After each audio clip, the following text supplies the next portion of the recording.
What's going on, party people? So this is the second part of the blood section, part 2. And we've already covered the red blood cells, so now we're going to talk about the white blood cells.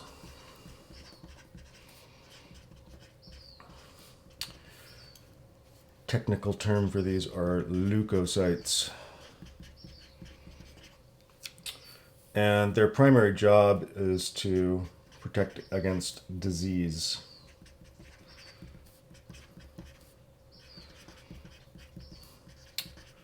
And we got a whole chapter coming up talking about that. Hold on to your hats. That's a fun one. So these are produced like other blood cells in the red bone marrow.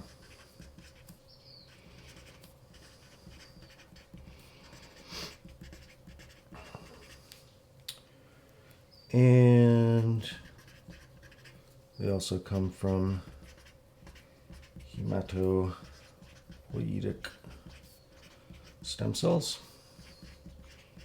I think in the last section, I think I put a picture in the video that showed like how complicated all the different steps can be from a hematopoietic stem cell, and then it can become any one of these number of different white blood cells or a red blood cell.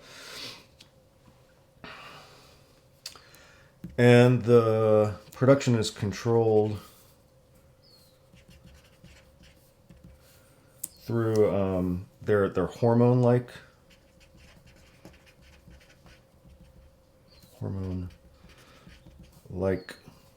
molecules called cytokines.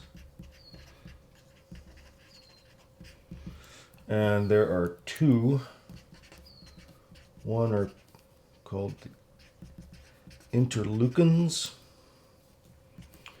and the other are called colony stimulating factors.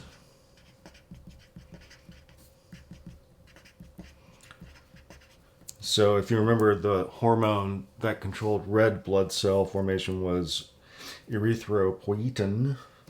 These are two different hormone-like molecules that control white blood cell production. And there are 5 types of leukocytes.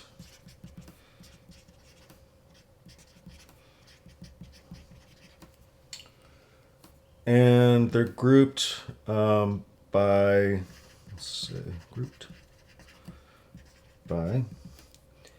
the appearance of the cytoplasm.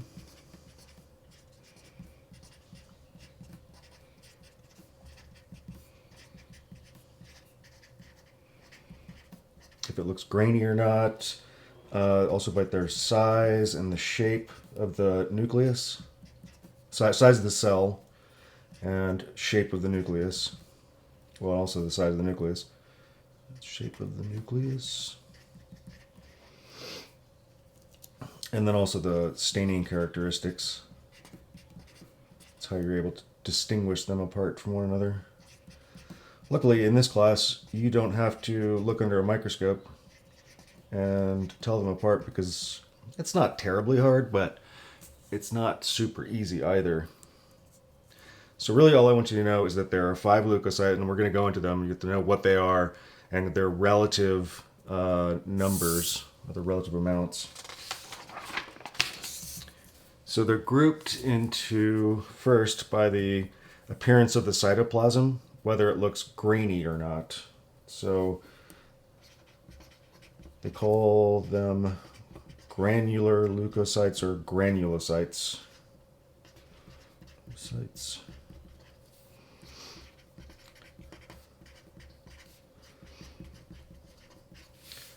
Because when you look at them under a microscope,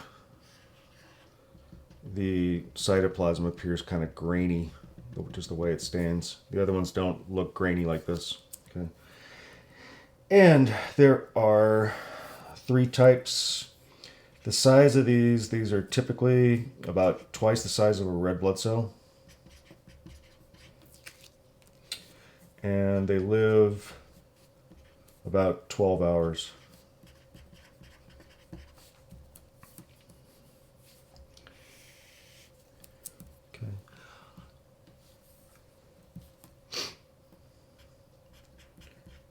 The most abundant of the leukocytes are neutrophils. They make up about 54 to 62% of all the white blood cells. And the staining characteristics, they stain purple, and they have granular appearance in the cytoplasm, and they have a multi-lobed nucleus, which again, you're not going to have to ID them, but if you looked in it under a microscope, it might look like that with multiple lobes. The function I do want you to know as well, these are phagocytic, which means they eat other cells, so they're known as macrophages.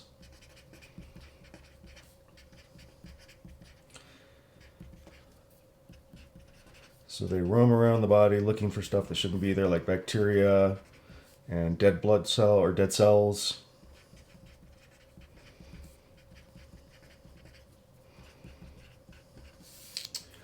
And other types of debris.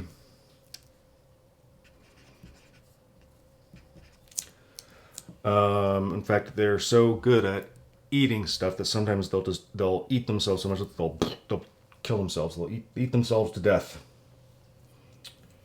Okay. The second type, eosinophiles. Fills, sorry, not files, fills. And these are about 1 to 3%, so they're the fourth most abundant. They stain red, so these stain purple, these stain red. They're granular, they have a bilobed nucleus, so it might look kind of like a dumbbell.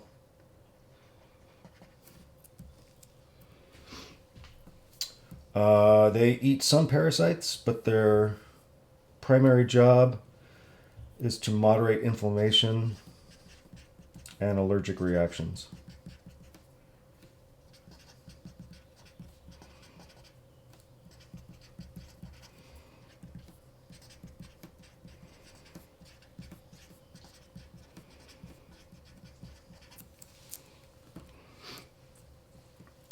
And then the last of the granular leukocytes are basophils,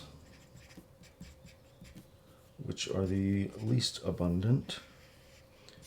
They only make up about 1%. They're blue staining with again a bilobed nucleus.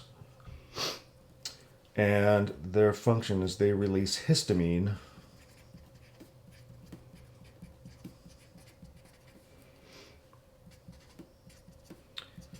And that promotes inflammation.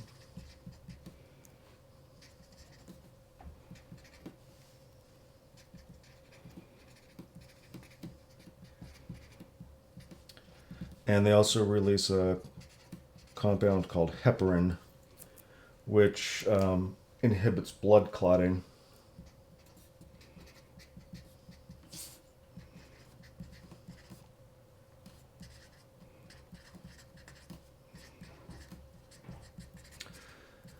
So in this case, like if you need to get blood to an area to promote healing, you would release heparin, and that keeps the blood from clotting and increases the blood flow to that area.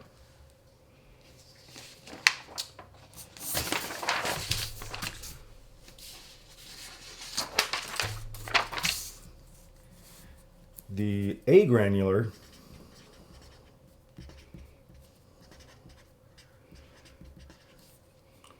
leukocytes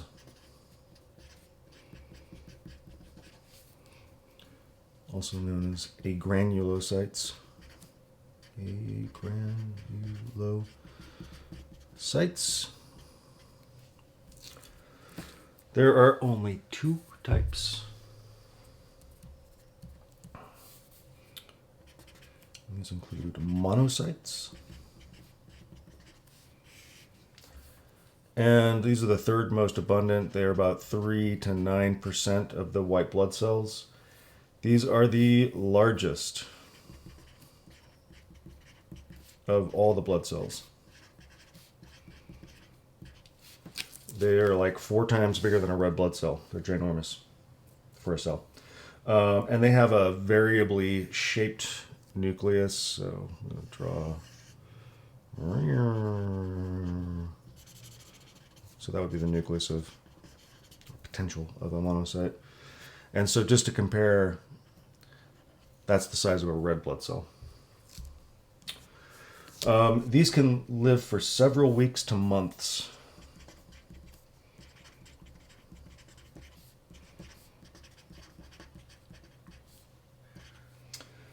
And their function is they phagocytize debris and pathogens.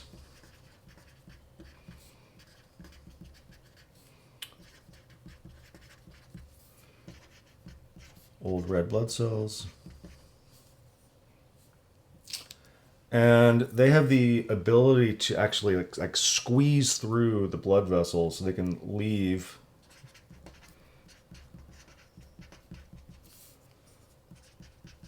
the blood and enter into tissue. So if you have like tissue damage, the monocytes will leave the blood and go out to the tissue to go out there and clean up the debris that may have come in through like a cut or a wound or something. And this is called via diapedesis.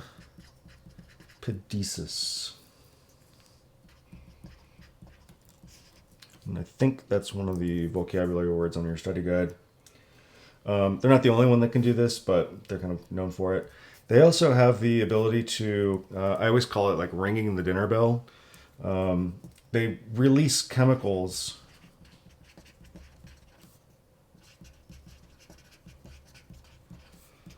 that attract other white blood cells. Other white blood cells to an area. And this is called positive chemotaxis. So positive meaning toward it, chemo meaning from a chemical, and taxis means just like the movement of something toward an area or away from an area, I guess, taxis. So they release these chemicals and basically it signals all the other white blood cells, hey, we need help, bring in the reinforcements. So that's positive chemotaxis. Again, I call it like ringing the dinner bell, bringing in all these other cells to come and help clean up stuff. And then lastly, we have lymphocytes. And these make up about 25 to 33% of the white blood cells. These are slightly larger than red blood cells. Slightly larger than red blood cells. And they have a large round nucleus. So I'm going to run out of room.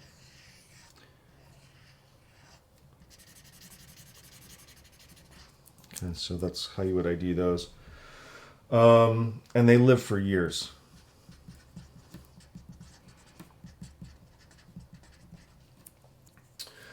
These are really important in immunity, which these are like why if you get, I mean, you don't get it anymore so much, but chicken pox, you only get it once because these guys remember how to fight it. So let's put that down. Important for immunity. They produce antibodies, or some of them do produce antibodies to fight off specific pathogens.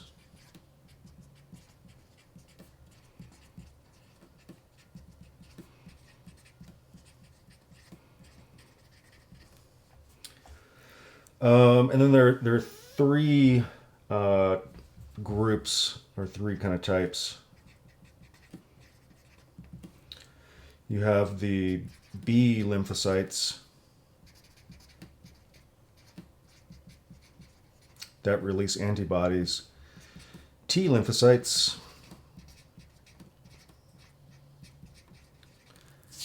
and what are called natural killer cells. And hopefully natural killer. They're also called NK. NK. I can't even read that. Okay. NK, natural killer. It's like the coolest name in anatomy. If I were a cell, that's what I want to be called. The natural... I shouldn't say that because you guys already think that I'm... Oh boy. Anyway. So as far as like these percentages and stuff, if you want to memorize it, that's fine. But really what I want you to remember is just like the relative abundance, like what you... If you looked at blood, what would be the most abundant one? And there's a little, I guess, mnemonic, I guess, that people use. Or that I saw. Never let monkeys eat bananas. So that's neutrophils are the most abundant. Lymphocytes. Monocytes. Eosinophils, and basophils. So if you were to make like a pie chart, always like visual, it would be roughly that, and then the lymphocytes, monocytes, and then these two slices here would be the eosinophils and the basophils. Roughly.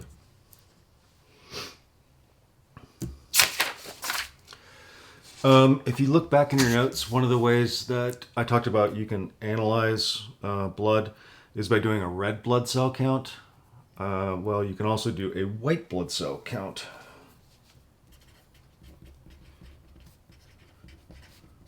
Which can help, diagnose diseases.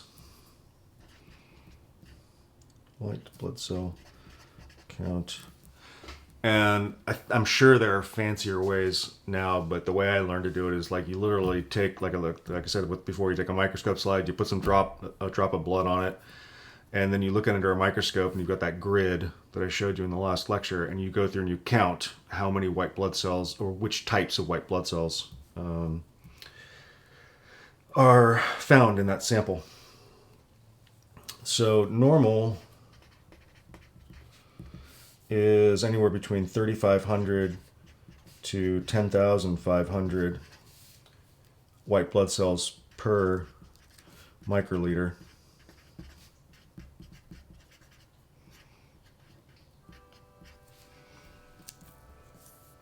And they're at the church bells. I live next door to a church. So if the numbers are different from this, you can help diagnose diseases.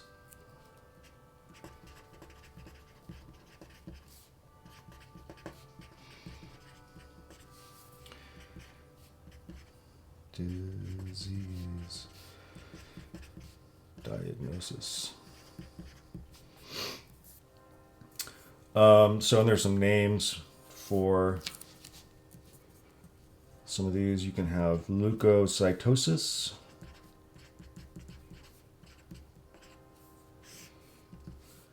and these are excess leukocytes in the blood.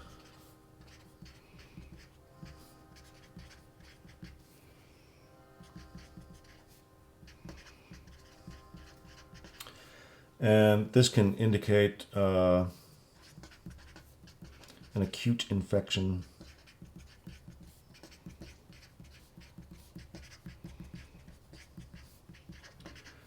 Like appendicitis, or leukemia, which is a blood cancer.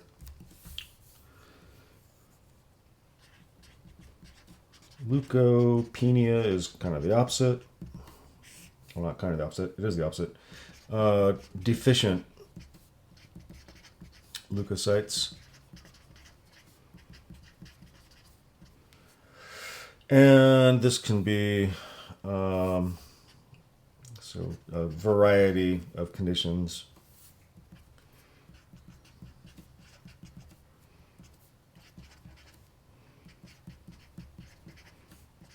Like AIDS is defined by how many white blood cells, or measles, mumps.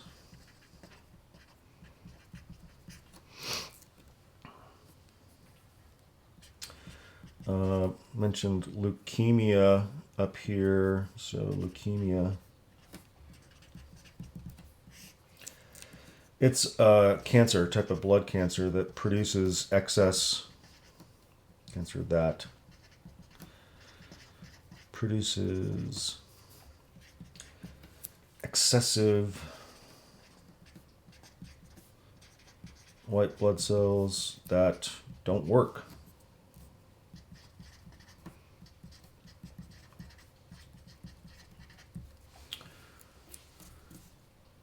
And there's a condition called lymphoma. This is a cancer that masses up T and B lymphocytes. That, say, amasses B and T lymphocytes in the lymph nodes.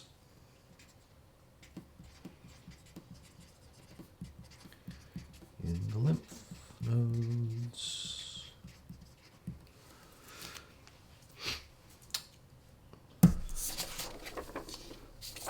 I'm just going to throw this on here. There's one of the ways that they can analyze this is called a differential, or analyze white blood cells, sorry. The white blood cell count differential, because you're looking at how this pie chart might change. If you have more lymphocytes, you're going to have a percentage anyway, you're going to have less of the other ones, right? And that could help diagnose what kind of disease this is also, you have. Your body's fighting, essentially, because, again, these are helping fight off pathogens. So this is, say, observing the changes, I guess you'd say, in the percentages of the different white blood cells.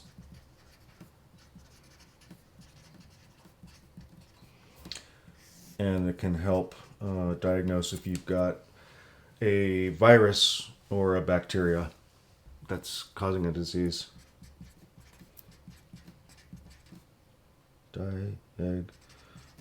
Diagnose if the disease is viral or bacterial. Okay. So again, it's just observing if these percentages change, you can kind of narrow down what your body's fighting off.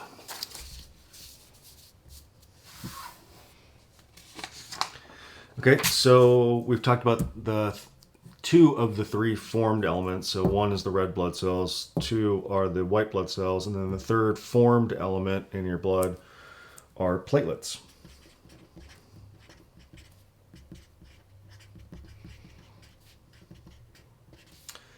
And these are technically known as thrombocytes.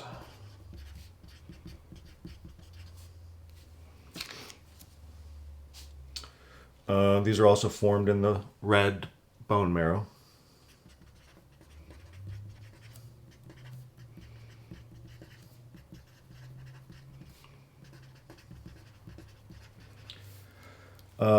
From larger cells that are called megakaryocytes.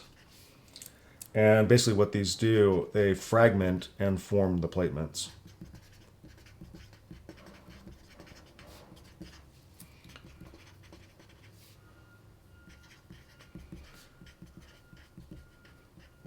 that circulate around in your blood. These live about 10 days.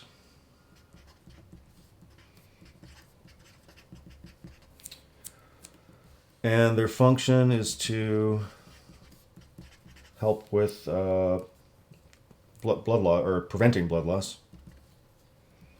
Basically, they close up breaks in the blood vessels. Cut yourself.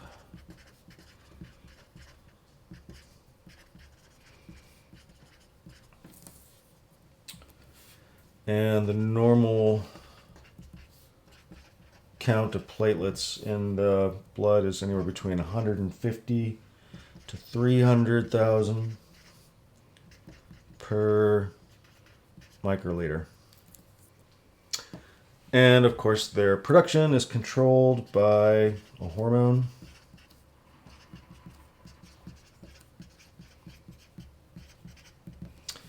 called thrombopoietin.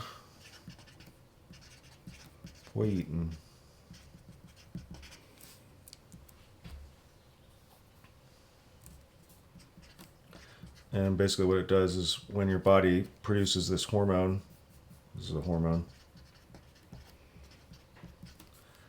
it stimulates production of the megakaryocytes.